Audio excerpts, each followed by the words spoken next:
Hi guys, I will talk about global strategy today. What is global strategy and why is it important to understand it? Uh, we live in a world uh, that is now facing a period where we think that globalization is uh, receding, where we see that our interactions in terms of international trade and travel are decreasing as well. So companies might ask themselves how to succeed in this new uncertain international environment. Indeed, that is what global strategy is. I would say it's a unique approach to success in international contexts. It builds on definition of strategy by scholars such as Mike Porter, who are stressing that strategy is about being different.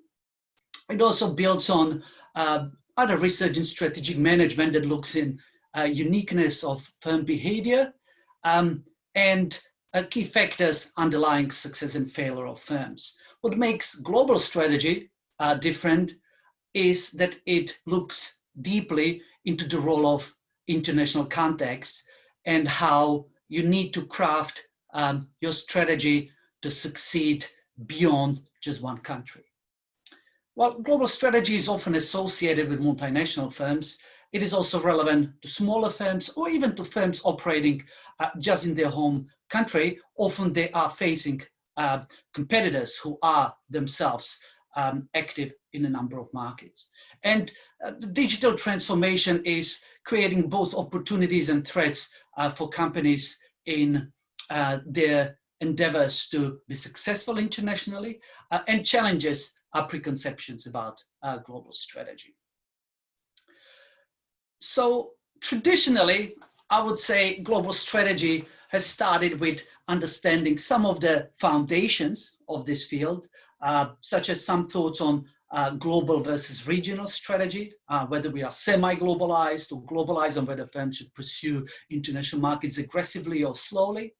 The frameworks and concepts such as the concept of transnational strategy that are important in understanding how much you adapt your behavior to different markets, and on the other hand, how much you standardize and seek economies of scale and kind of aggregate your activities across a number of countries to achieve advantages, and perhaps also how much you learn across borders and take advantage of various location advantages of countries where you operate.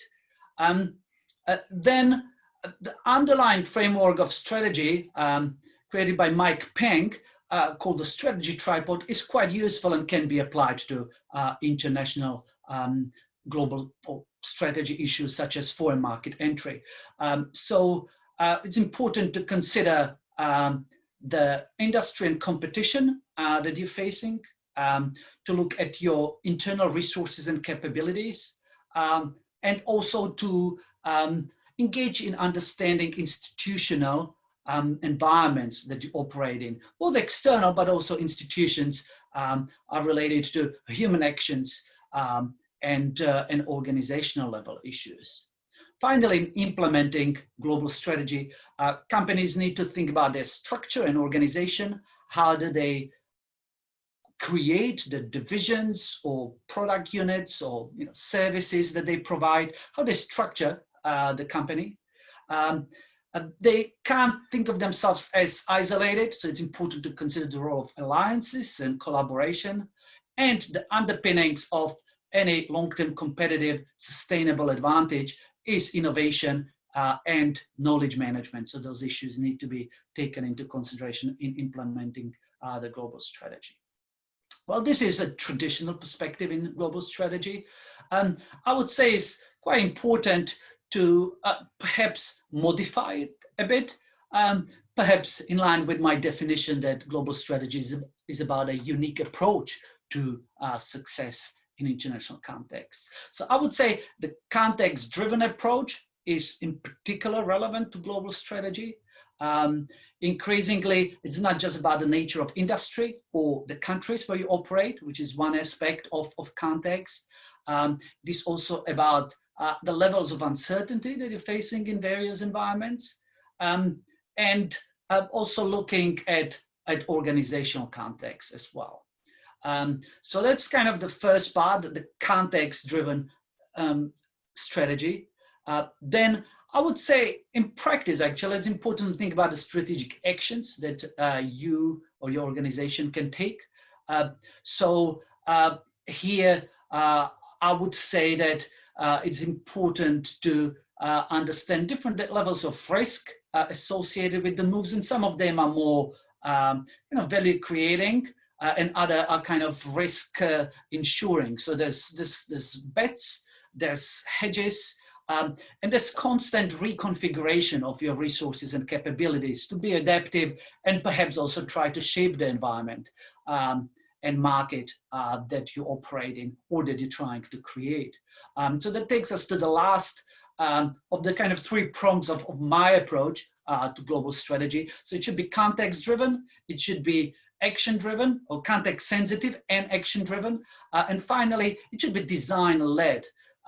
So I think you should approach strategy as kind of a design exercise, in a way, a creative project where you're trying to imagine the future and craft your approach to being successful across borders in an imaginative way, trying to perhaps shape the market or assess your ability to do so. I would say that you need to think about the three REs. So I would say you need to redesign your business. In particular, now we see in the post coronavirus environment, a lot of companies are thinking about embracing the digital transformation, rethinking how much physical interaction with customers they need. So we'll be redesigning your business as a key aspect of the design-led approach to global strategy. Then I think we need to reinvent what it means to innovate, and think beyond product or service, think more ecosystems, platforms, trying to see how you can step beyond the traditional understanding of innovation. And the final RE is resilience. So we learned in the Corona crisis that it's extremely important to create, in a way, buffers, redundancies, perhaps even not to globalize, say, your supply chains too much. Have a plan B for the black swan events, or what is possibly coming as the green swans, the environmentally driven disasters, and have a strategy that is truly looking in the long term. And the sustainability perhaps takes shapes of not just business sustainability, but also kind of broadly connected and embedded sustainability in the ecological and societal sense. So to sum up, global strategy, in my view, is a unique approach to succeeding in international contexts. It needs to be context sensitive with a broad definition of context. It should be action driven. And finally, it needs to be also design led.